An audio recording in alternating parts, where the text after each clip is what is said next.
ಕೋಗಿಲೆಯನ್ನ ದೇವರು ಸೃಷ್ಟಿ ಮಾಡಿದ್ರ 12 ತಿಂಗಳು ಕೂಗುವ ಕೋಗಿಲೆಯನ್ನು ಸಿದ್ದರಾಮ ಶಿವಯೋಗಿಗಳು ಮುರುಗೇಂದ್ರ ಶಿವಯೋಗಿಗಳು ಸೃಷ್ಟಿ ಮಾಡಿದ್ರು. ಆ ಆಶೀರ್ವಾದದ ಪ್ರಕಾರ ಬಂದು ಒಂದಿಷ್ಟು ದಿನ ನೆತ್ತಿಗಾಯಿತು ಅಂದ್ರ ಆ ನೆತ್ತಿ ಶುದ್ಧವಾಗ್ತದ, ಆ ಭಕ್ತಿ ಶುದ್ಧವಾಗ್ತದ, ಅಷ್ಟು ಪರಿಶುದ್ಧವಾಗ್ತದ. ಈ ಭವ್ಯ ಪರಂಪರೆಯ ಪೀಠದೊಳಗ 10 ದಿನಗಳ ಕಾಲ ಸಿದ್ಧಾರೂಢರು ಪ್ರವಚನ ಹೇಳ್ತಾ ಬಂದ್ರೆ ಅದು ಮಜಾ ಹೆಂಗೈತಂದ್ರ ಒಬ್ಬ ಭಕ್ತ ಹೇಳಿದ ಮಾತಿದು. ಅವರಿಬ್ಬರು ಮಾತಾಡ್ತಿದ್ರು.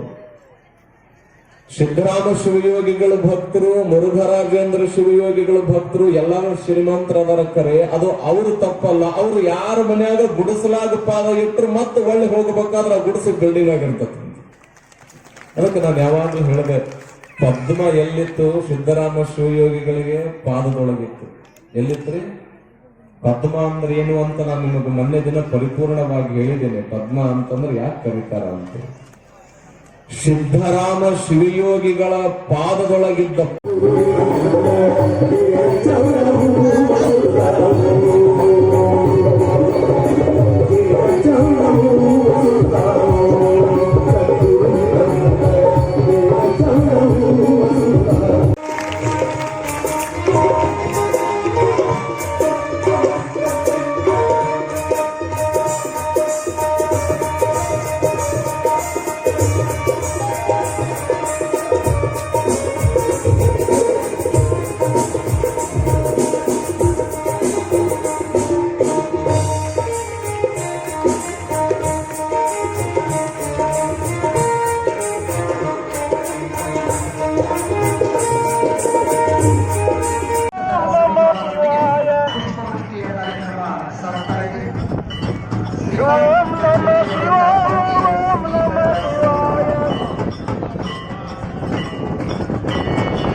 ವೀಕ್ಷಕರೇ, ಈ ವಿಡಿಯೋ ನಿಮಗೆ ಇಷ್ಟ ಆಗಿದ್ರೆ ಈ ಕೂಡಲೇ ಸಬ್ಸ್ಕ್ರೈಬ್, ಕಮೆಂಟ್, ಲೈಕ್ ಮಾಡಿ ಹೊಸ ವಿಡಿಯೋಗಳನ್ನು ಮಾಡಲು ಬೆಂಬಲವನ್ನು ನೀಡಿ.